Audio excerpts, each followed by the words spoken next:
to the January 24th, 2023 Senate Committee hearing for Transportation.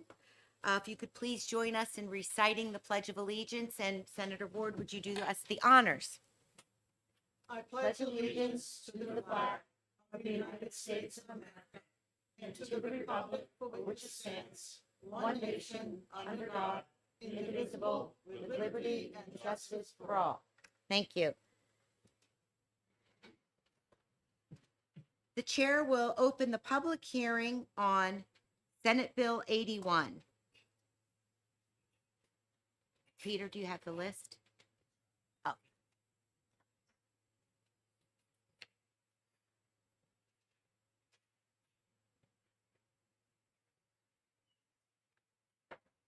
Thank you.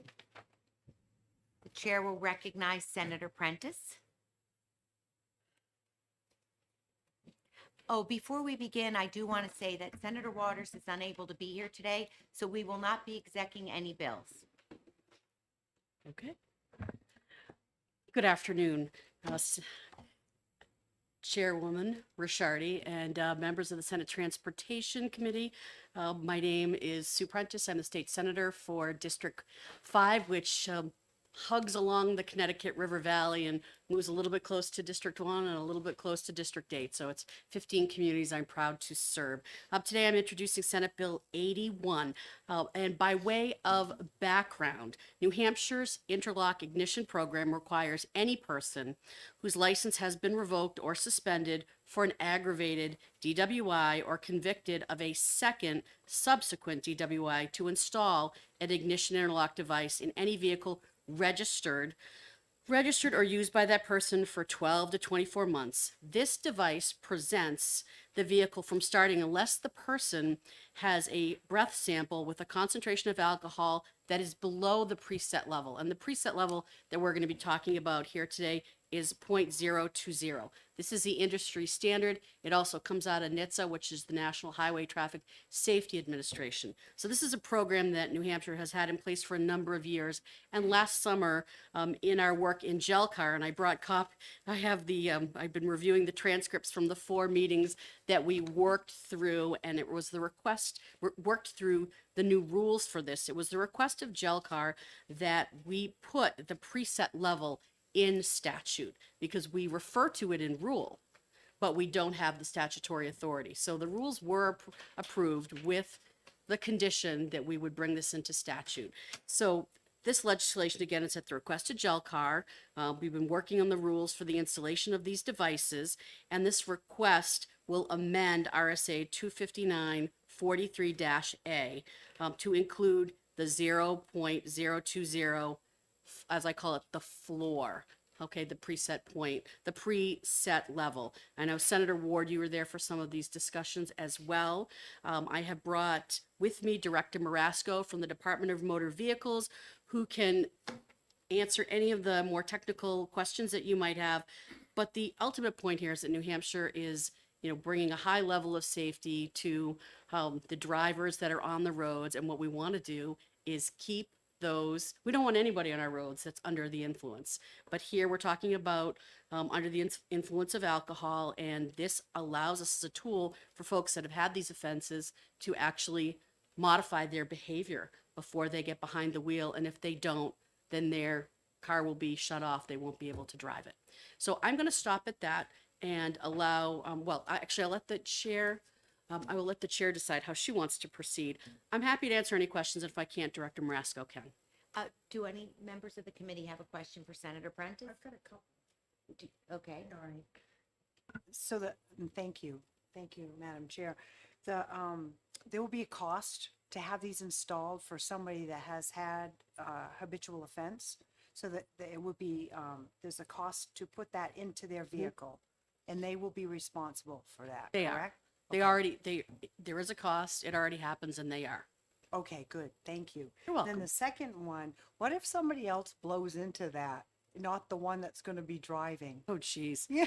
That's a great question, but I actually don't know the answer. But I Okay. mean, so if it's in someone's car, here it talks about their own car or one they use, somebody else blows into it and they exceed our, legal limit and they do it, well, not just exceed the preset, and they do it, I think it's 3 times, then it will shut their car down. So whether it's them or that person, that will be the consequence of the price that gets paid for what might be horseplay. But serious. Okay. Okay, thank you. You are welcome. Thank you for your testimony. Thank you, Senator Shardy. Thank you, members. The chair will recognize Director Marasco. There's 3 or 4 times you might want to, before it shuts the car down. Sorry. Okay, thank you. Good afternoon, Chairwoman Ricciardi. Thank you so much. Members of the thank Senator Prentice for bringing this bill forward. It's vitally important to the DMV and vitally important on the recommendation of jail car.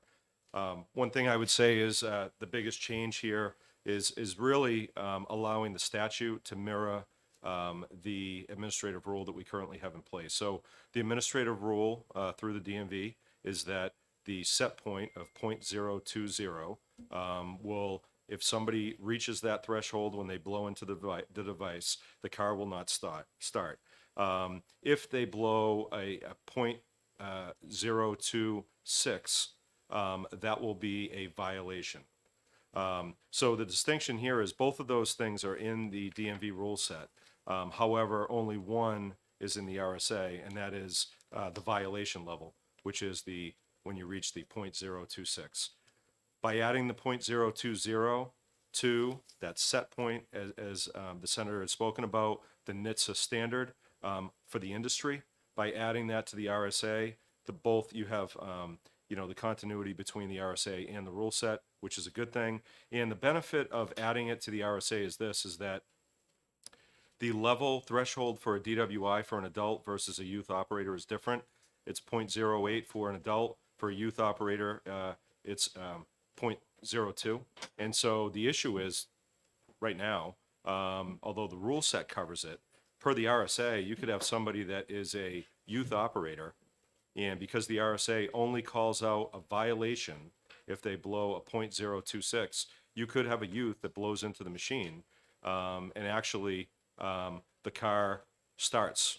The car could start per the RSA because they haven't reached that violation level, even though their DWI level, violation level, is much lower than it is in an adult. So this covers that loophole, and again, it just allows us to continue with the program. We have about 1,500 people that utilize the program, and to answer the question on if somebody else tried to blow into the instrument, it is video. So we can see who's blowing in. We do have scenarios where people have blown in on behalf of somebody else. We're able to capture that, and then they're in violation of the program. And my understanding is that I believe they have to blow into the instrument. I believe it's 2 times, but I'll have to double check that. Thank you. Are there any questions from members of the committee? Okay, seeing none, thank you so much, Director Marasco. Thank you. Are there any other members of the public that would like to speak to SB 81? Seeing none, we will close the public hearing for SB 81. We will now, oh wait, no, we have to wait. Okay. The chair will recess until 1:15.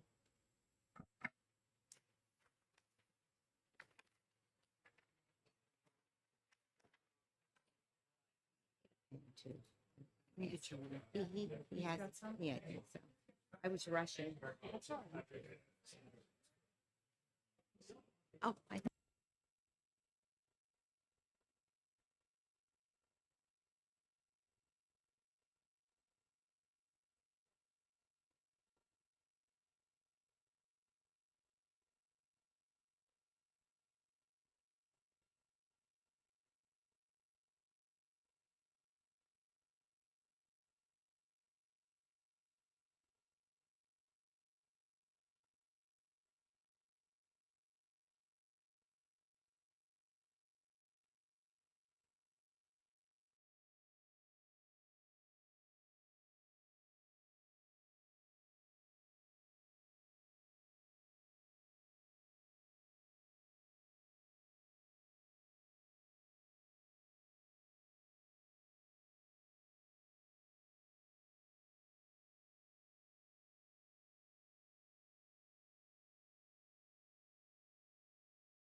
The chair will be hearing SB 118 FN and recognize Senator Fenton.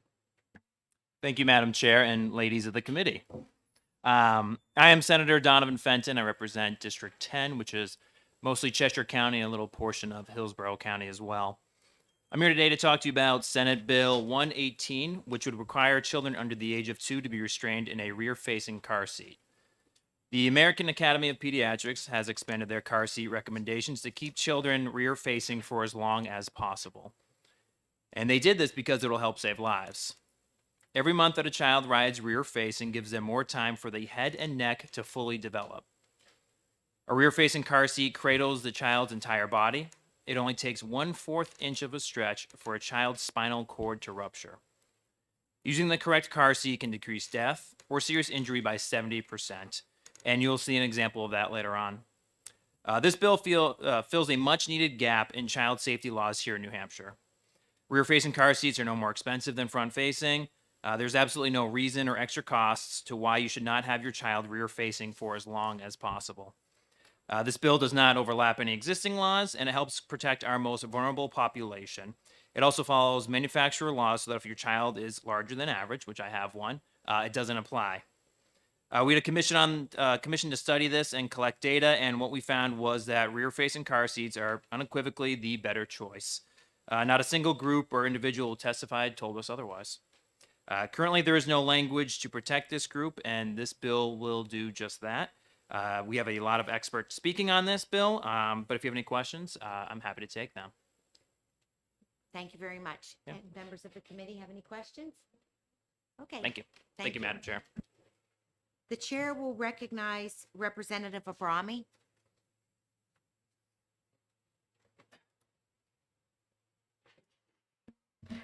Thank you, Madam Chair and the rest of the committee.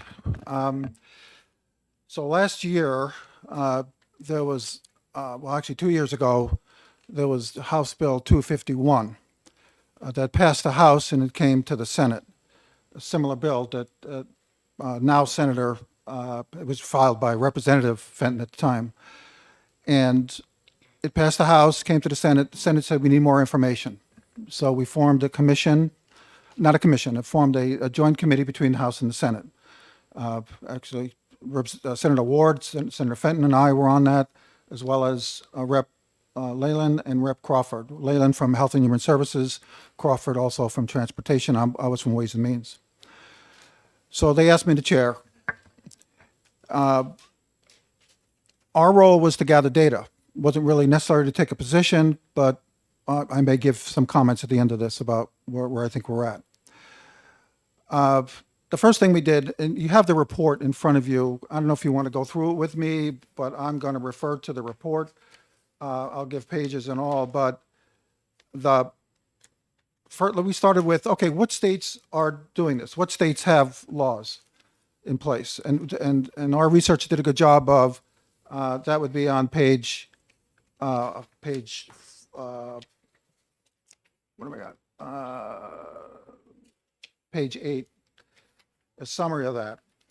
And then appendix, one of the appendices, Appendix B has the actual data. And about half of the, 53% of the states and districts do not have laws related to this, including Maine and Massachusetts, okay? Other states do, and it's all over the board as to what their laws are. Some are 1 year, some are 2 years, some are based on weight and height, and manufacturer specifications. It's all over the place. So that's just fact number one. That's as of last year, okay? I don't know if other states have approved such laws. The other thing we did was we looked at the science, and I think Senator Fenton talked about the science. And what we did is we reached out to what we found to be the 3 top research institutions. Children's Hospital of Philadelphia, University of Virginia, and University of Michigan. All basically had the same message. And these were mechanical engineering and physics kind of studies that were done in those institutions. And that there's no doubt that a rear-facing car seat is much better than a rear-facing car seat when for especially 0 to 2, newborn to the second birthday. And the basic reason for that is that newborns' head is 25% of their whole body weight, and adults, the head is only 6% of the body weight. And most accidents are forward, and it's basically force equals mass times acceleration. In this case, it's deceleration, that the head keeps on moving forward. And as Senator Fenton mentioned, that the younger they are, the less formed is the muscles in the neck, and could lead to serious injury. So the science is clear. There's no question that these are indeed better. So what we were asked to do, though, was to find data. Easier said than done. First, we heard from Department of Health and Human Services here today. They had some data from public health, subdivision of them. And on page 12, and it was ER visit data, and it was hospital actual admission data. And if you go back to 2000 on page 12, if you look at that, back in the period 2001 to 2004, there were an average of 247.5, this is an average, ER visits of children, but the data that we were given is from 0, meaning newborn, to 4 years old. Obviously, we're focused on 0 to the second birthday here, but that data, 247.5, but by 2016 to 2019, those ER visits dropped to 126.25 average. So something's happened in the intervening years. Cars are safer, seatbelt technology is improved, and those numbers are going down. The second half of that data is on page 13, which is admissions. So back in 1995 to 1999, there were an average of 5.6 admissions of 0 newborn to 4-year-olds. Not that many admissions, if you think about it. But by 2015 to 2000, these are the data sets that we were given, that went down to 1.8 admissions. And the other fact that was emphasized, and there's one person that works for the Department of Safety, I think, whose job is it to every accident to follow what happens to somebody who is hospitalized and who actually has died, to determine whether the death was caused by the accident or was it a heart attack that caused the accident. So, but he reports that again, for this age population, between 1995 and 2020, only one child had died in New Hampshire from a car accident. Again, this is coming from that data set. So that was hospitals coding. That was hospitals coding the ER visit, child, car accident, inpatient coding to hospital data. Then we reached out to the Department of Safety and Department of Motor Vehicle, and they have data sets. And there's data sets, and here's where it gets a bit complicated. And I see someone from the state police here, and I'm sure he can verify this for you. There's two ways in which accident data is collected.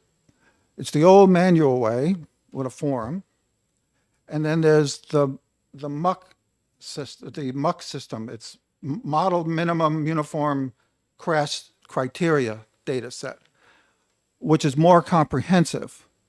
It does ask the question, was the child in a rear-facing or a forward-facing car seat? The manual data doesn't give us that. It just says whether it was a child or not. So that was a problem for us in doing the analysis, because it was about 40% of the data we had was MUC data. But even with that, if you go to page 15, you'll see that for all folks between all children between the year 2020 and 2021, the way they report the data, whether it's MUC or manual, the police officer has to make a judgment in terms of injuries. no apparent injury, possible injury, suspected minor injury, suspected serious injury, or unknown. If you take all those ages, 0 to 6, 93.5% of that children population had, and there was like 989.5 annual injury accidents reported with children involved at those ages. 93.5 had no apparent injury. 2.1 had a possible injury, 1.9% had a suspected minor injury, and only 0.1% had suspected serious injury, and 2.4 had an unknown recorded. So even that doesn't show a dramatic number of injuries, not a dramatic number at all. But when we go backwards to 0 to 1, 0 to the first birthday, 80.8% had no apparent injury, possible injury 2.3, suspected minor injury 1.5, and suspected serious injury 0. And unknown, this is a problem in the data sets, unknown meaning that it was left blank.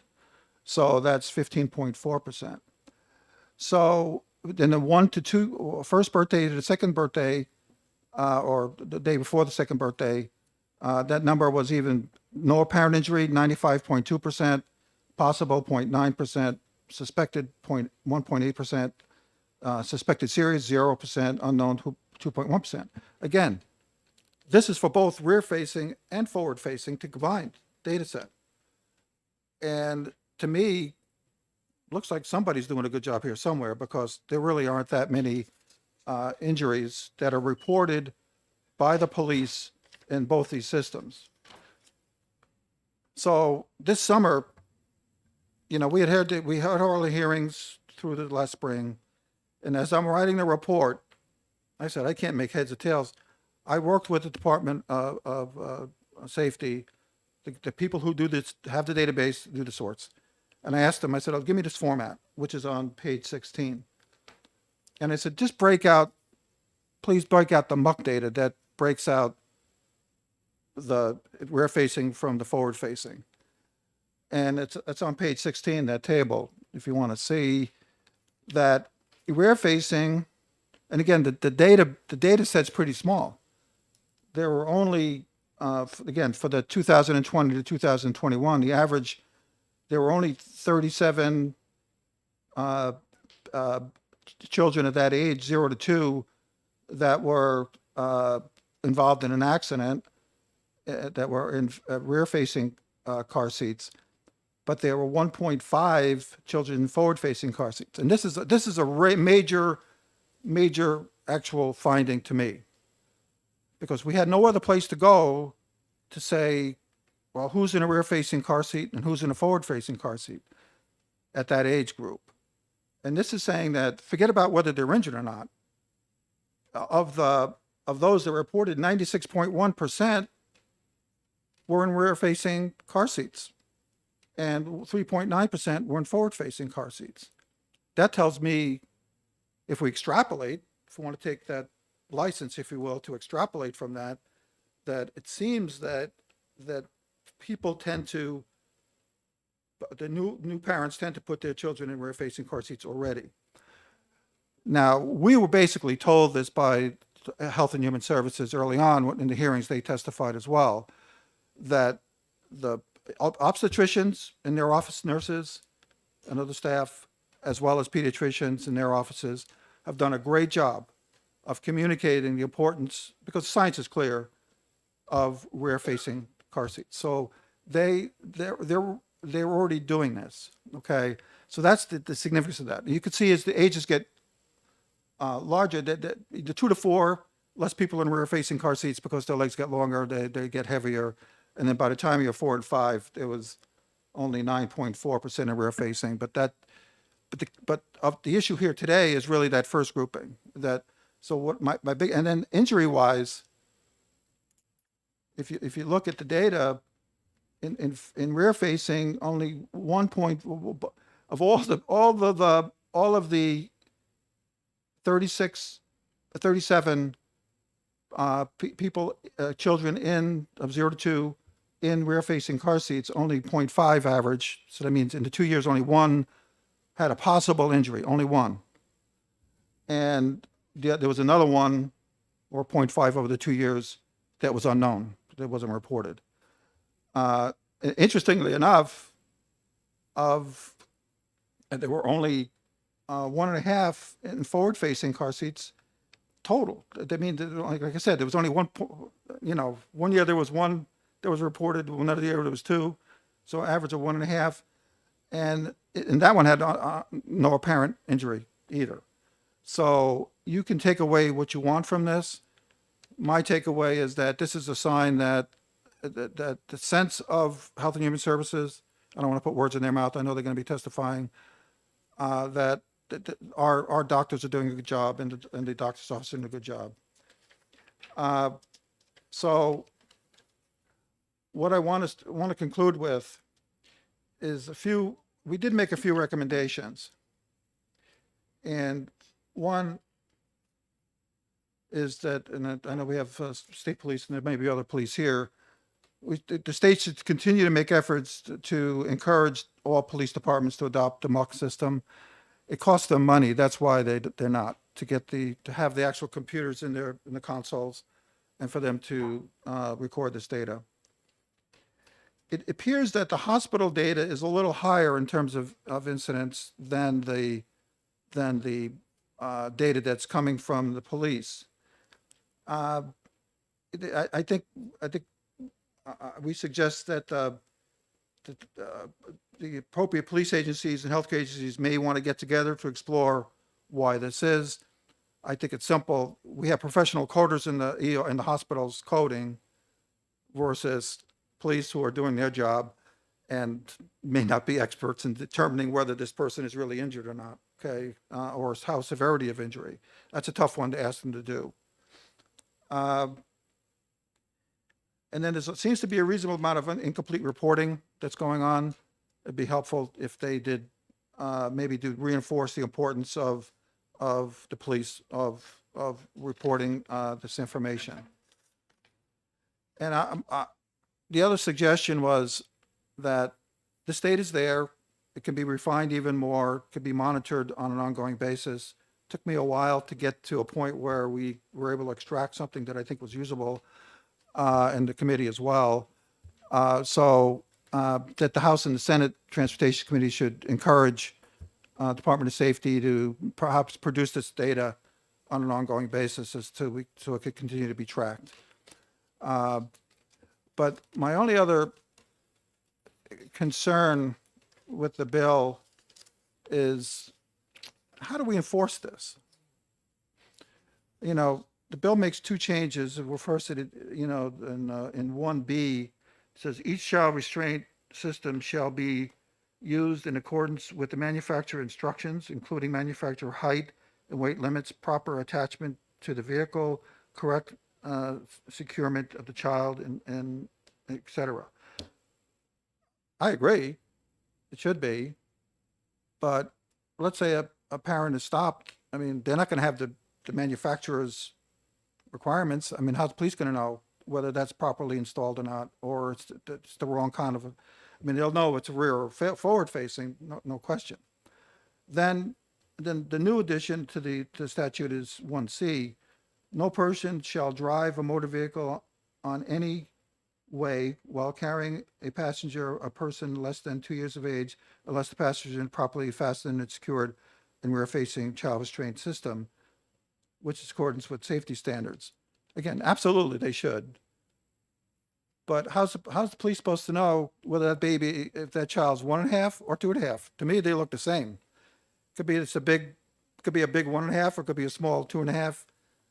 I don't know how and parents don't. I'm not being facetious here. Parents don't carry around the birth certificates with them to prove how old their babies are. So I don't know how that gets enforced. But maybe someone from the state police or other law enforcement can address that for you. But those are my comments. I think the state's doing a good job in this area. We could do some fine tuning on data capture, and let the Senate and the House do what they may with the bill. I actually voted for the bill last year. that's why they asked me from Ways and Means to be on this commission. But to be honest with you, knowing what I know now, I don't know if I really would vote yes on it, because I just don't like passing laws to pass a law that is not enforceable. Also knowing that we're doing a better job than we thought we were going into this last year. So thank you. I'll take your questions if you have any. Thank you so much. Questions from the committee? Senator Ward? Thank you, Madam Chair. How much is one of these mock instruments? I don't know that. Perhaps the state police could that are I think here may be able to address Okay. that. Okay, I think we were told that some smaller communities, it's expensive enough that they would balk at installing these. okay. Follow up? Madam Chair, Oh, I'm sorry. follow up? Yes, please. Thank you. It seems to me, from what I have learned, is that most of the time, these rear-facing seats or forward-facing seats are really put in by professionals. You buy them and they put them in for you so that you don't have to worry about the proper alignment of the seats. And also that if you can't afford a rear-facing seat because it's a little bit more expensive, there are agencies that will provide you with one. So money should not be an issue. I Is agree that with true? I agree with that. Yes. Okay, thank you. Yes. And again, it seems like most are already using it. I mean, just kudos to the medical profession to doing their job over the last 10 years in promoting this. Thank you. Thank you for your Thank you. testimony. Ready? The chair will now recognize Dan Goodman.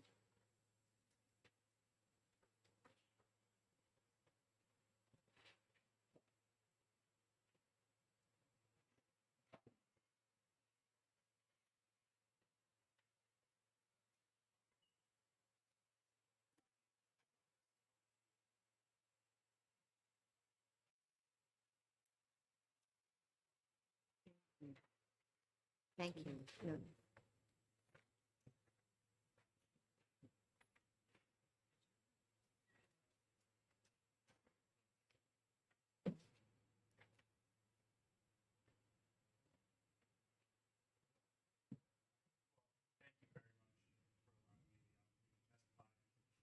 That's a very tough act to follow, Representative Brami.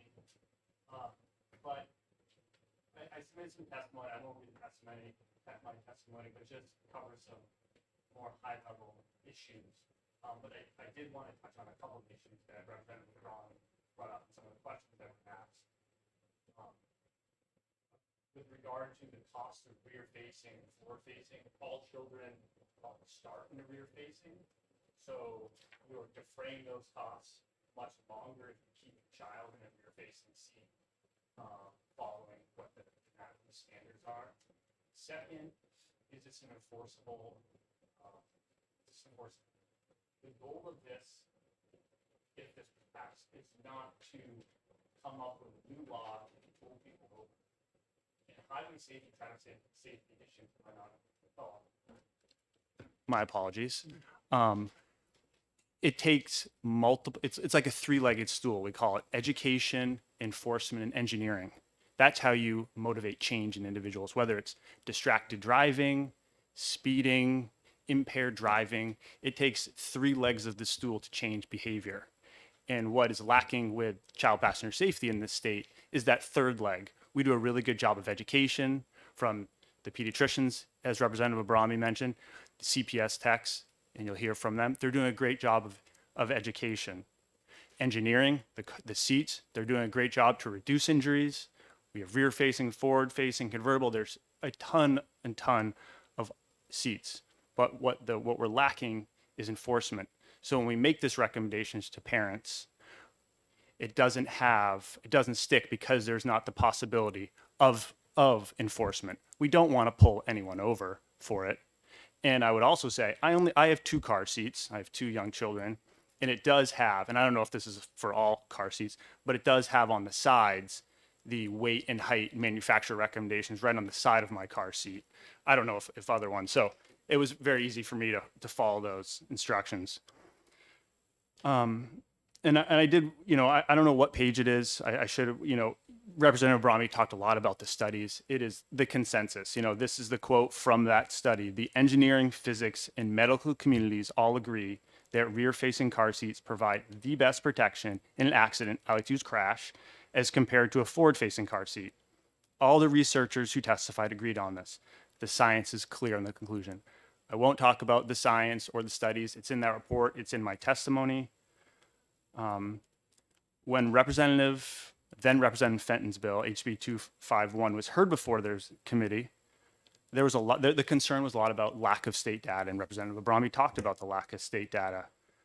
But rest assured, this issue is across all states, and whether or not we have one child or 5 children who got injured, that's too many. If this is preventable, you don't want to talk to those parents, 1 child, 5 child, 10 child, how many it is.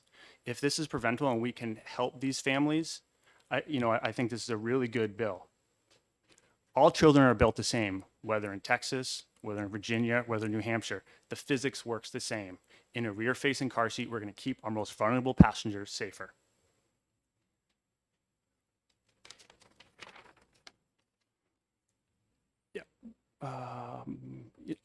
There's a belief that parents are already doing this, that the young children are in rear facing. What the data nationally and what the state will talk about, or the CPS techs, child passenger safety technicians, is it's not. Nationally, we know that between 52 and 81% of seats are installed incorrectly, with the number one reason being they're in the wrong seat for their weight and height.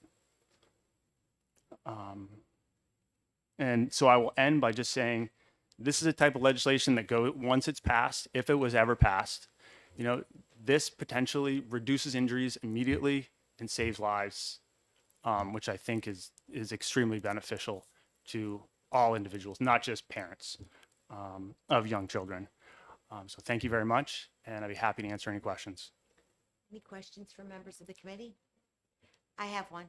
So when you say that nationally, these children are in the wrong seat for their height and weight, I'm not clear how a law would change that.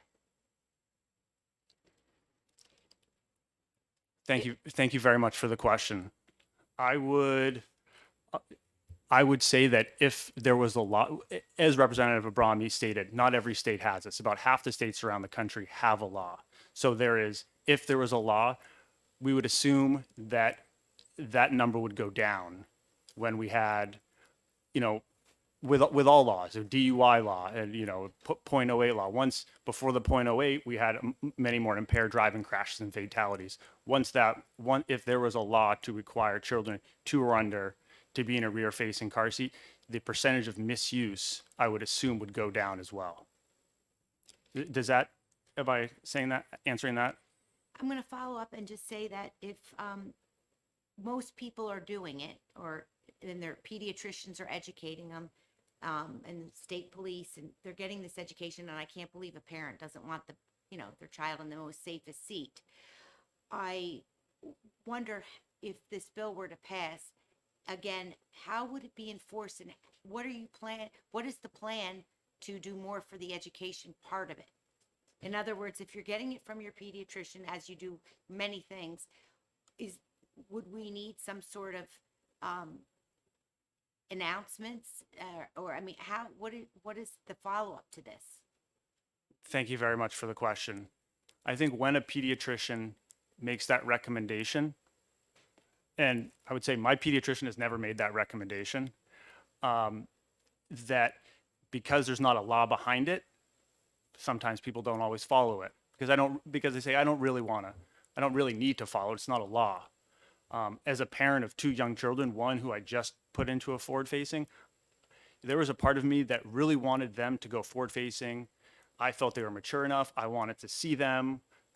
I told myself I would never let them eat. As I got older, I was letting them eat more, and I wanted to see them if they were possibly choking. But I was very lucky to know people like Tom and people in the state police. And I'm ingrained in all this data, so I know that. But there are many parents who don't know that information, and it's not a law, so they think it's okay to do that. They don't have that safety information. Does that answer your question? Probably. Almost. It's just that how will, if this law passes, will this information get out? What's going to change? What they're already getting is what I'm, Thank you for the question. I think that partners, AAA, partners, the New Hampshire, they have various Office of Highway Safety, Dartmouth Hitchcock Children's Hospital. We will, if a law like this passed, we would work together to, broaden the education, whether it's public service announcements, social media campaigns. That is very important to get that message out. When the hands-free law was passed, part of that legislation was an education campaign. So it's something that would be important as well. thank you. That does answer my question. Madam Chair, I have a Yes. question. I have a question. Yes. Okay, thank you. Isn't it true that you cannot leave the hospital with a newborn without having a rear-facing car seat in your car?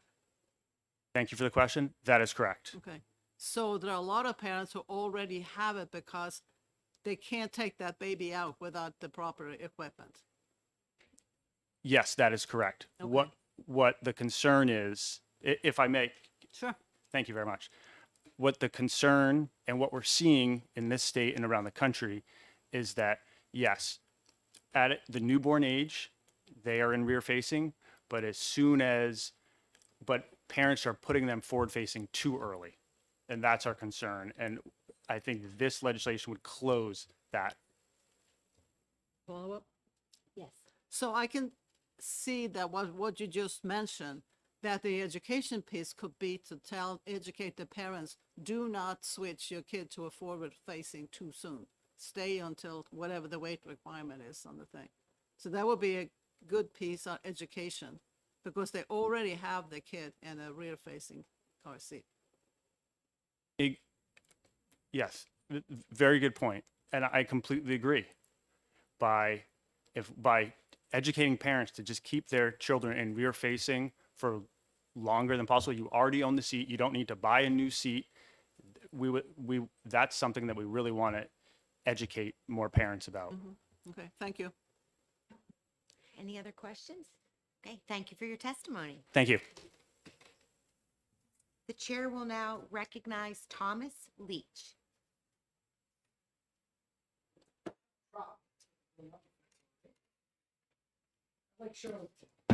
Good afternoon, how are you?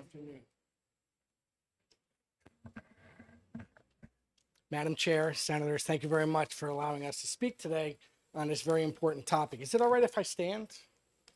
I'll try to be. If you want to, but please do non-mobile. state your name for the record. I'm sorry. Thomas Leach. I am from Dartmouth Health. I am the Child Passenger Safety Coordinator for the state of New Hampshire. And I think I can answer a lot of the questions that were brought up, which were excellent questions. The representative, I'm sorry he left. I was part of the process 2 years ago, as I believe Senator Ward was there. We had a lot of great testimony and a lot of great information came out to people who really don't know too much about child seats or have had even to put their hands on a child seat before. So it was good to hear. And it was also, you had the right people there. You really had some excellent professionals, some excellent testimony.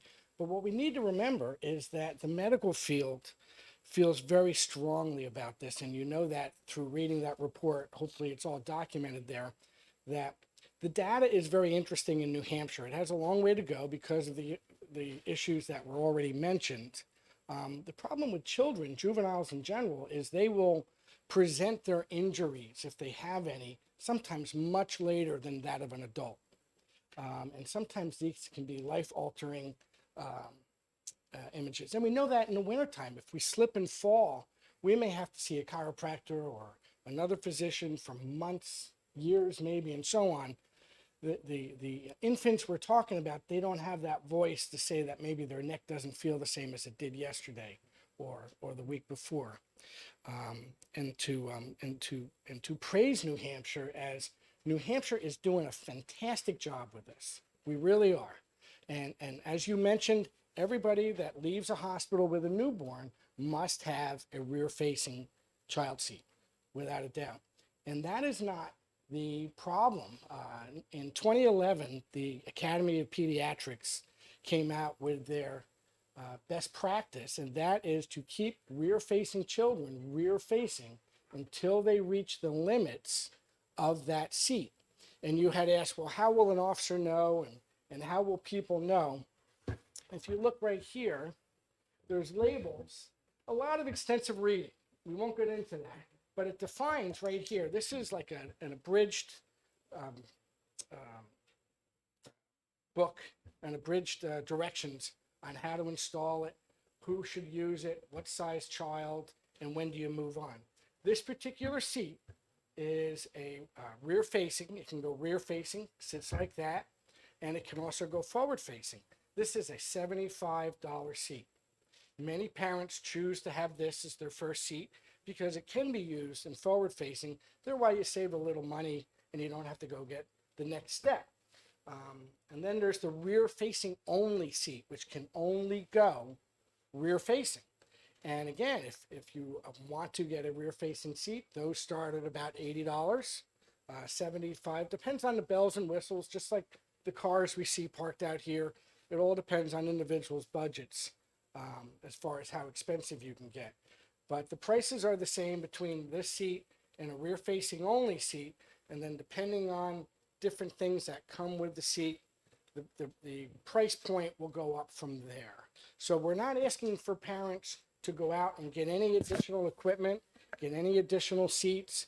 They already have a rear facing seat. All right, those with rear facing only seats will graduate to a seat like this, which can go forward facing eventually, as well as rear facing. And the Academy of Pediatrics wants parents to use the seats rear facing until the child reaches that limit. And you say, well, where is that limit right here?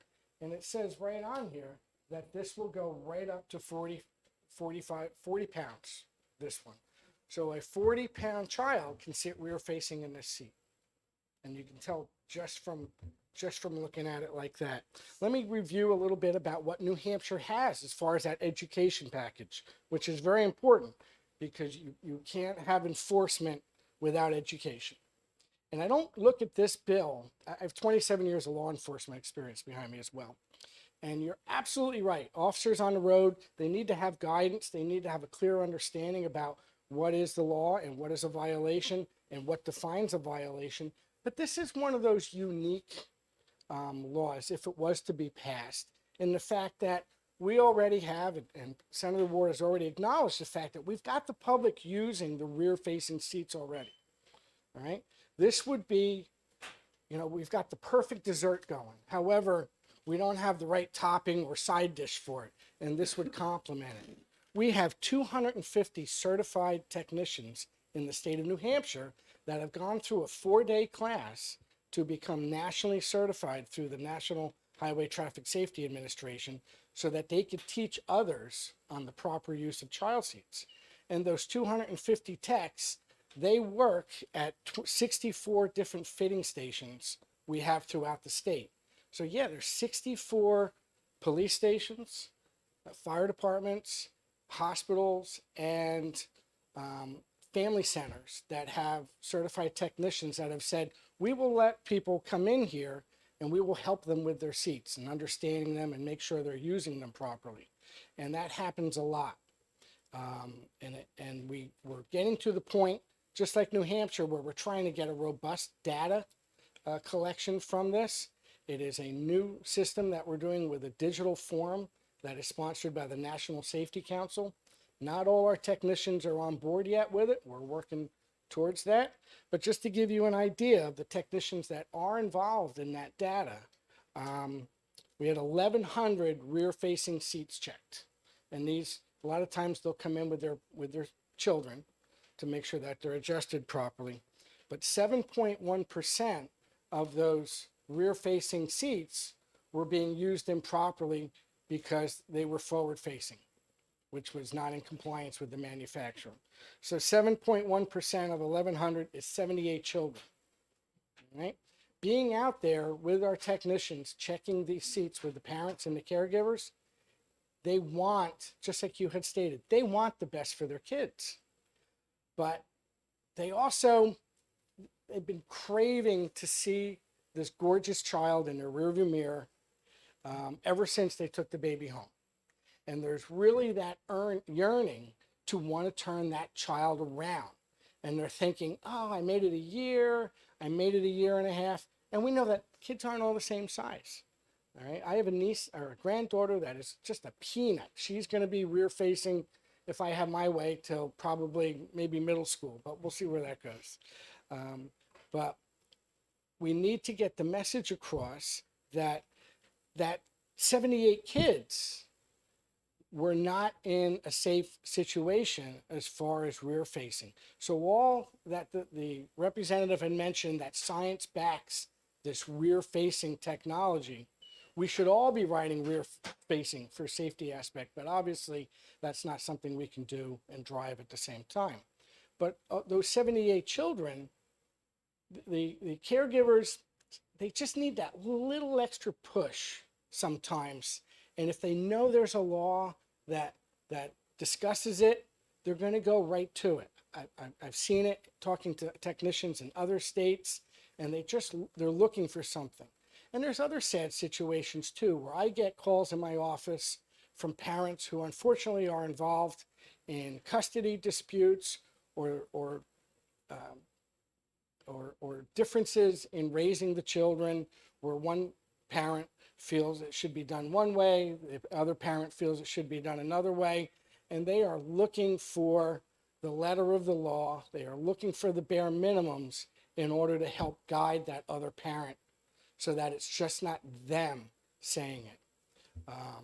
And as far as pediatricians go, they have a very important job. They cover, from womb all the way up to, 18. A lot of pediatricians. I know my boys went to their pediatricians till just before college. They don't all have the American Academy of Pediatrics recommendations at hand. And that's where I come in. All the classes we teach throughout the year, I get new technicians that come in, and I will get so many moms and dads that come in and say, my pediatrician never told me this. My pediatrician never told me that. I had no idea. I turned my kid around at blankety blank age, and so on. And the message is not getting out there with pediatricians. With many, it is, and it's fantastic. I help provide information the pediatric offices can handwrite out to the caregivers so that they have something in writing they can actually use as a reference. And we also have a very good website in New Hampshire. It's called BSeat Smart NH, and there's all types of guides on that. But what I feel is the most important part of that website is you go in the left column and you could find a fitting station, professionals right in their neighborhood maybe, that will help answer their questions about proper use for the child seats. So there's lots of great resources out there for New Hampshire residents, without a doubt. They're getting it. They're all using rear-facing seats at birth, and they're caring for that little one. But we know what happens, excuse me, when that child is a year old. Maybe there's a sibling that comes into the picture, all right? And also, gosh, mom and dad have had the child for a year. They're pros now. They've got this down. There's little distractions that can nip away at the proper use of these seats. And to have that extra reinforcement of a law on the books where it's not in this case there to punish anyone. It's to modify behavior, but also to initiate that conversation with the parents that maybe they did get a little slack because of that other sibling that came in to the picture, or just the daily routines of being so busy with everything, that here's a little reminder. And that is our job, and the Office of Highway Safety. We're going to promote this and let people know that this is a new law if it should get passed. We do radio ads already. Very simple to throw this into the mix. So, as mentioned earlier, yes, New Hampshire parents and caregivers are getting it. They're getting it, but they're just missing a little bit, and we need to close that gap. And that's what this bill can do. It can close that gap, hopefully, so that we don't have 78 kids that might have neck issues for the rest of their life. And nobody knows why, because there was maybe a crash when they were 2 years old or a year and a half old. And they seemed fine at the time, but who knows? You know, we all deal with different health things for different reasons. It would be great if we could just protect our most vulnerable the most we could at that time. And I think that's it as far as that, if anybody has any questions. Thank you for your testimony. Any questions from the members of the committee? Seeing none, thank you very much. Thank you. The chair will recognize Abby Rogers.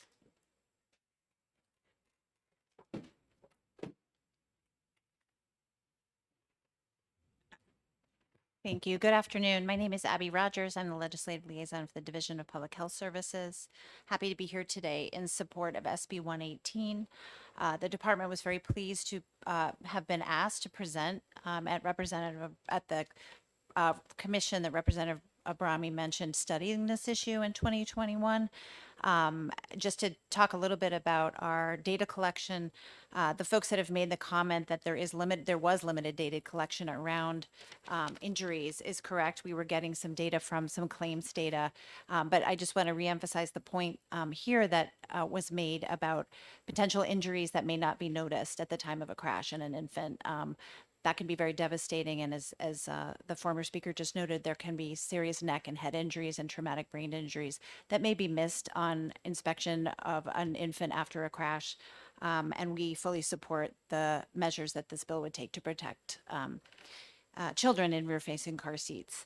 I'll just add in that just to follow up with some of the other comments that were made, trauma can be, the trauma that can be caused by car accidents and injuries for children that may have neck injuries can be significant. It can also result in long-term financial hardships for families and in many cases of serious traumatic brain injury for state resources and Medicaid for care of those children.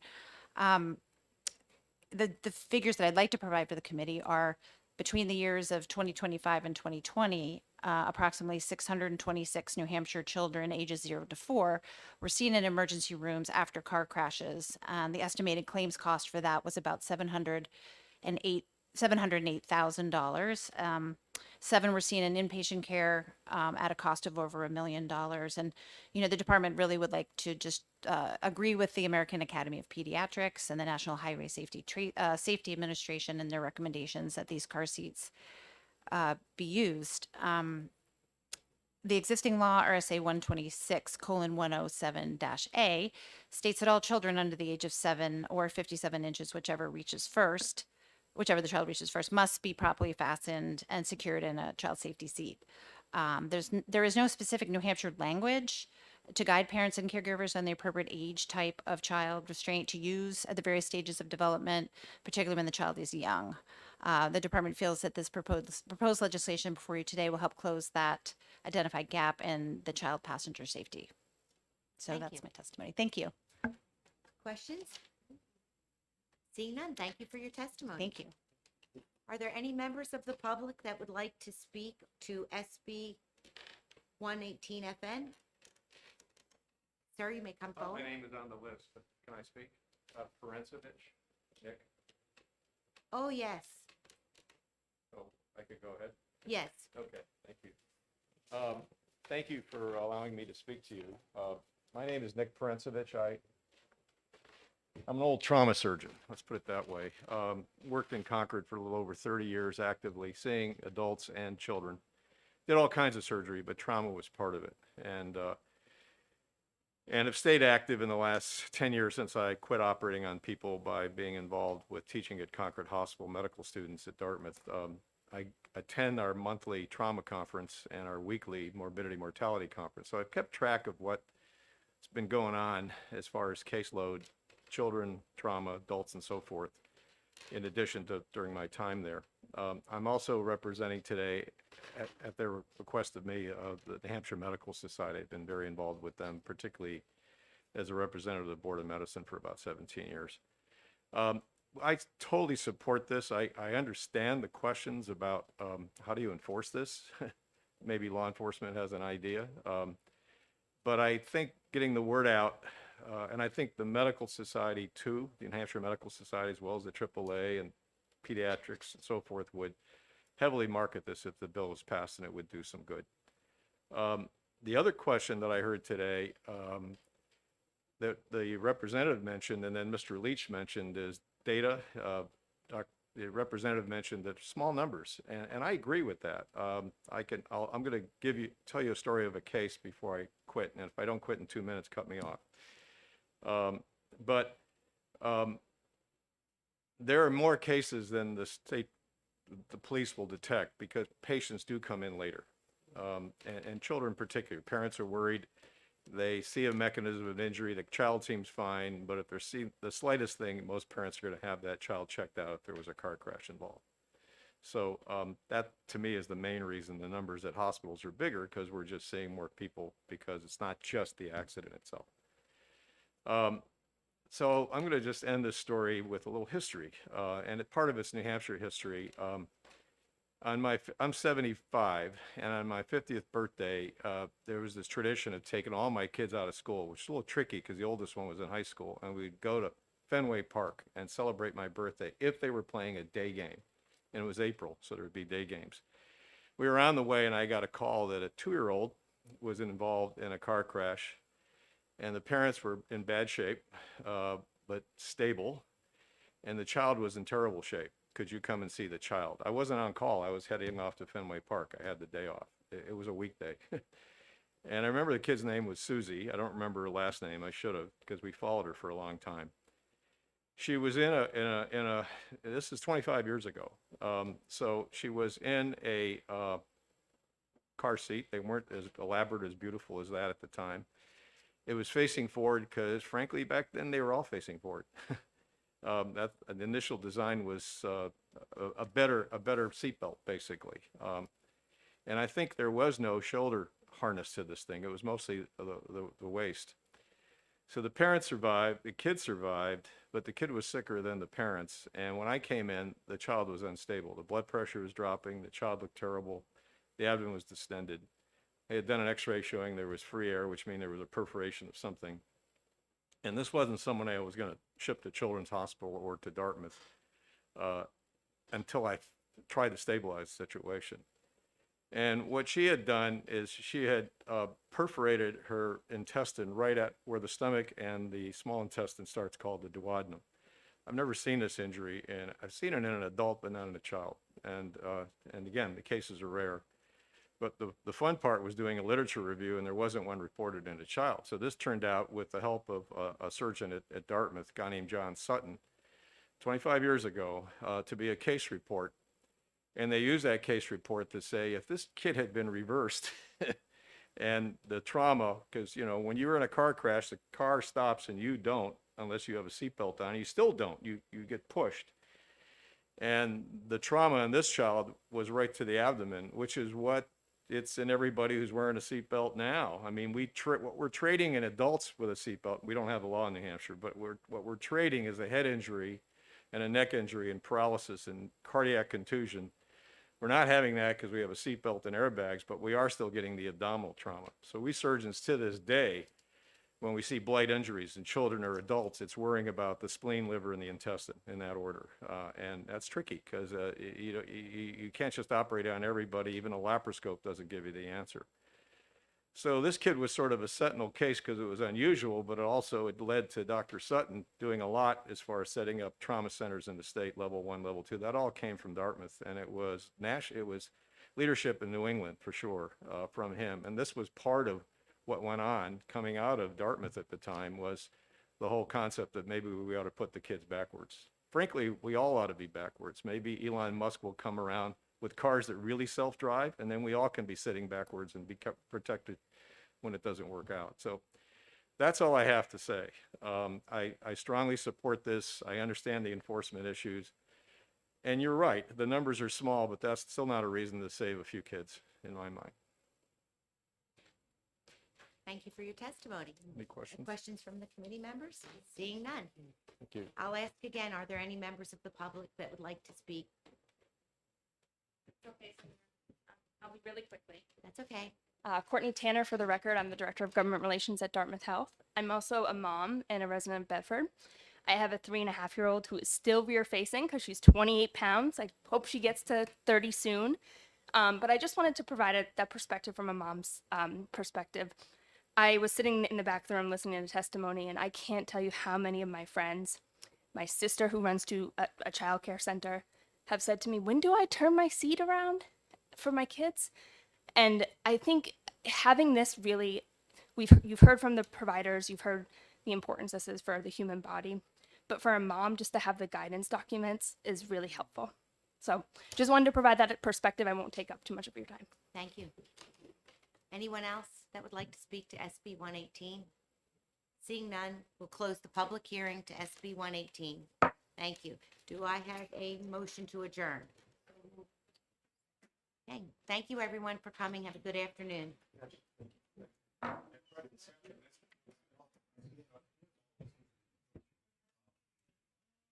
Happy ending to the story.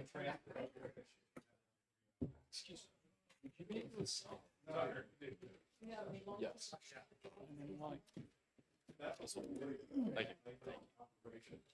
for